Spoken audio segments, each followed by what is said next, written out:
قسط 41 کا آغاز ایک رخصتی کے منظر سے ہوتا ہے جہاں گھر میں دعاؤں آنسوؤں اور رسمی خوشیوں کا ملا جلا ماحول ہے۔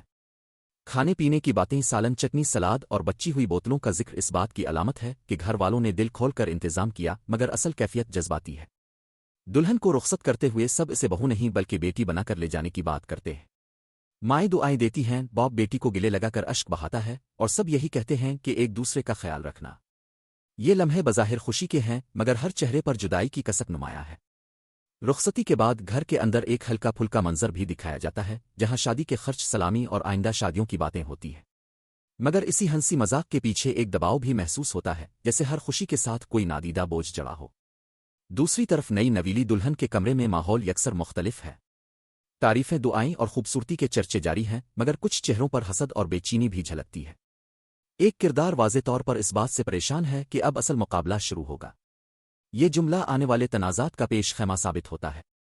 کہانی اچانک ایک سنگین موڑ لیتی ہے جب افسا ٹوٹ کر ولی کے سامنے اپنا درد بیان کرتی ہے۔ وہ کہتی ہے کہ شاید آج آخری بار اسے بھائی کہہ رہی ہے کیونکہ معاشرہ اس رشتے کو بھی برداشت نہیں کرے گا۔ وہ خودکشی جیسے خوفناک فیصلے کا اندیا دیتی ہے اور الزام لگاتی ہے کہ فراز، ایمان اور چند دوسرے افراد نے مل کر اس کی زندگی تباہ کر دی۔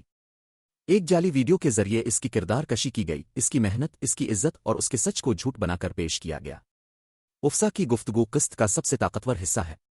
وہ سوال کرتی ہے کہ دنیا میں کون سی عدالت ہے جہاں وہ جا کر اپنا کیس لڑ سکے۔ وہ کہتی ہے کہ لوگ سردیوں کی راتوں میں سکون سے سوتے ہیں جبکہ اس جیسی لڑکیاں حلال رزق کے لیے رات بھر جاگتی ہیں، مگر انہی کے کردار پر انگلی اٹھا دی جاتی ہے۔ وہ اپنی ماں کی فکر کرتے ہوئے ولی سے کہتی ہے کہ اس کا خیال رکھنا کیونکہ شاید وہ اب زندہ نہ رہے۔ اس کی بے بسی اور ٹوٹا ہوا لہجہ پورے منظر کو جھنجھوڑ کر رکھ دیتا ہے۔ اسی دوران ایمان کی ایک اور شکل سامنے آتی ہے۔